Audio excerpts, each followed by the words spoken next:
السلام علیکم۔ قرآن کے خلاف بہت سے مورچے بنے، کچھ اپنوں نے بنائے، بہت سے غیروں نے۔ آج کا مورچہ حضرت یوسف علیہ السلام کے نام۔ دوستو، مختصر سی ویڈیو بناؤں گا، کوشش کریں پوری دیکھیں۔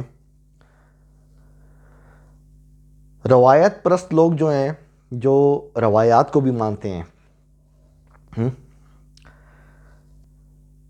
امام طبری نے بسند صحیح عبداللہ بن عباس رضی اللہ عنہ سے یہ روایات نقل کی ہیں کہ نعوذ باللہ حضرت یوسف علیہ السلام جو ہے نا، وہ عزیز مصر کی جو بیوی تھی نا، زلیخا، اس کی ٹانگوں کے درمیان میں بیٹھ گئے اور اس کے کپڑے اتارنے لگے۔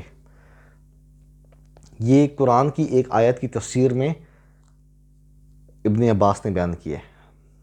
ہمیں تو پتہ ہے ابو ہریرہ رضی اللہ عنہ اور حضرت ابن عباس رضی اللہ عنہ، یہ دونوں بہت زیادہ اسرائیلیات بیان کرتے ہیں، اور اسرائیلیات جو ہیں وہ حجت نہیں ہوتی، لیکن ان روایت پرستوں کو کون سمجھائے، یہ تو نہیں مانتے اس چیز کو۔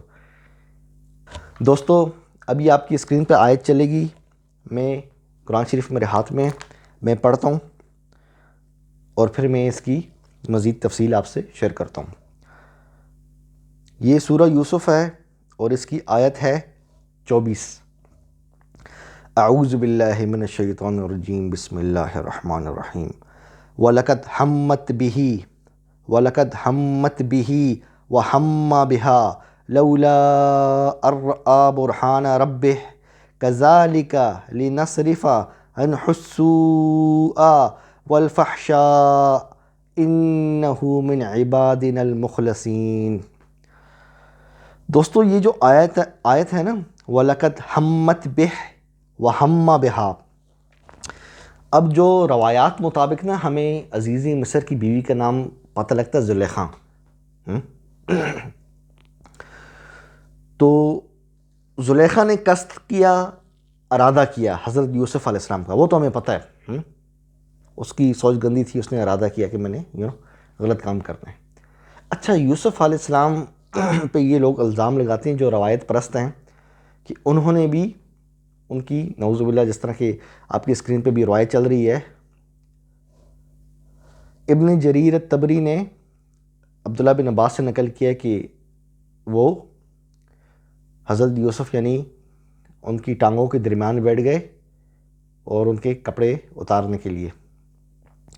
اور مجاہد جو ہیں، جو عبداللہ بن عباس کے اسٹوڈنٹ ہیں اور صحیح بخاری کے راوی ہیں، تابعی ہیں، صحابہ کے اسٹوڈنٹ کو تابعی کہتے ہیں۔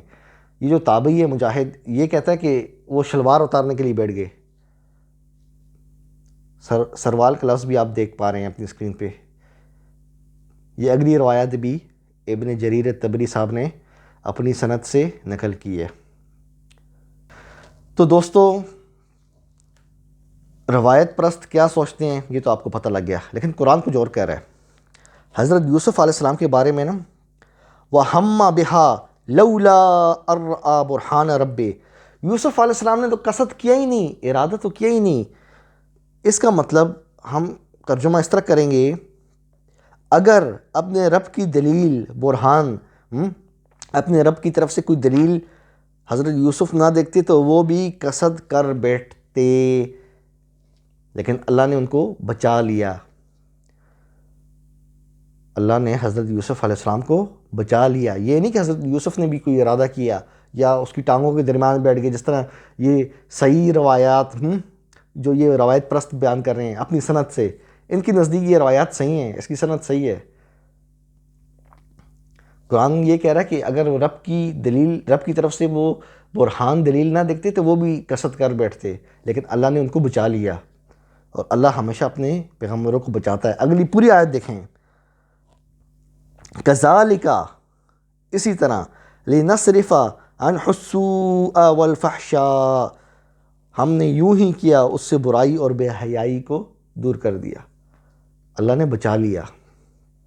انہو، کون؟ یوسف علیہ السلام، من عبادنا المخلصین، ہمارے چنے ہوئے بندوں میں سے، مخلص بندوں میں سے تھا۔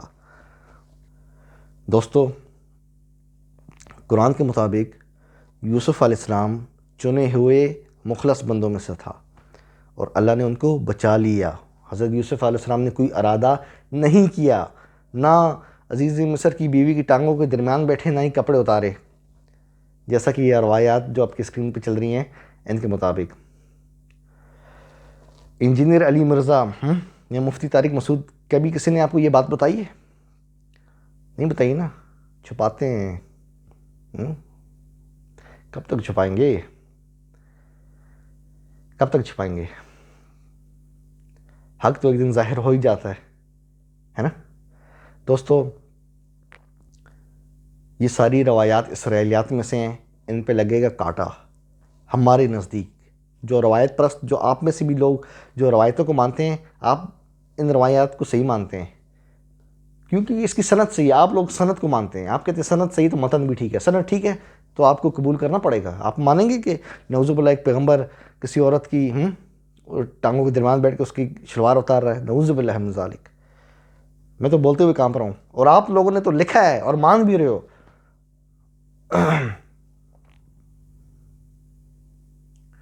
جبکہ اللہ نے کیا فرمایا ہے؟ وہ قصد کرتے، کیا نہیں ہے، کرتے، اگر ہم اس کو کوئی نشانی نہ دکھاتے۔ اللہ نے کوئی نشانی دکھا دی ان کو اور ان کو بچا لیا۔ بچا لیا یہ نہیں کہ ٹانگوں میں بٹھا دیا جس طرح آپ کہتے ہیں۔ اور پھر اللہ نے آگے سے تعریف بھی کی، انہو من عبادنا المخلصین، میرے سچے چنے ہوئے مخلص بندوں میں سے تھا، تعریف کر دی۔ تو آپ لوگ روایت پرست جو ہیں نا، حدیث کے نام پہ اپنے عقیدے درست کرو۔ اگر انہی عقائد کے ساتھ آپ اللہ کے پاس چلے گئے تو آگے اگلی بات تو اللہ ہی جانتا ہے غیب کی کیا ہونا ہے، لیکن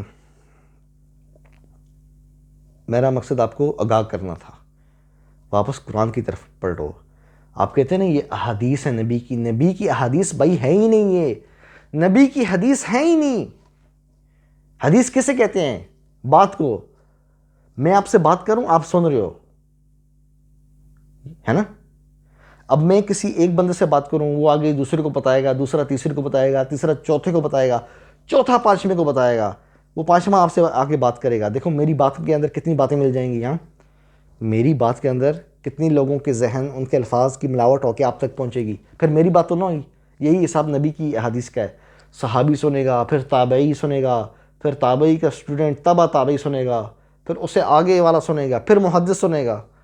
یعنی 3-4 واسطوں سے آ رہی ہے، یعنی 3-4 لوگوں کا ذہن، ان کے الفاظ بیچ میں شامل ہو رہے ہیں، اور آپ کے 90% راوی ضعیف، کذاب، مستور اور مدلس ہیں۔ ان کی تفصیل بھی میں انشاءاللہ آہستہ آہستہ ویڈیوز میں آپ کی خدمت میں پیش کروں گا۔ ان روایات سے آپ توبہ کریں، واپس اللہ کے قرآن کی طرف پلٹیں۔ جب نبی کی وفات ہوئی تھی نا، ایک اللہ، ایک قرآن، ایک پیغمبر۔ نبی علیہ السلام جس دن فوت ہوئے تھے نا، صرف ایک کتاب تھی آپ کے پاس، صرف قرآن۔ آپ کو واپس قرآن کی طرف بلاتے ہیں، اور یہ جو روایات ہیں جو آپ نے ابھی پڑھی ہیں، ان کو فریاد سے آپ توبہ کریں۔ اپنے بھائی ابو جعفر تنولی کو دیں اجازت، اگلی ویڈیو میں بہت جلد ملاقات ہوگی انشاءاللہ۔ قرآن زندہ باد۔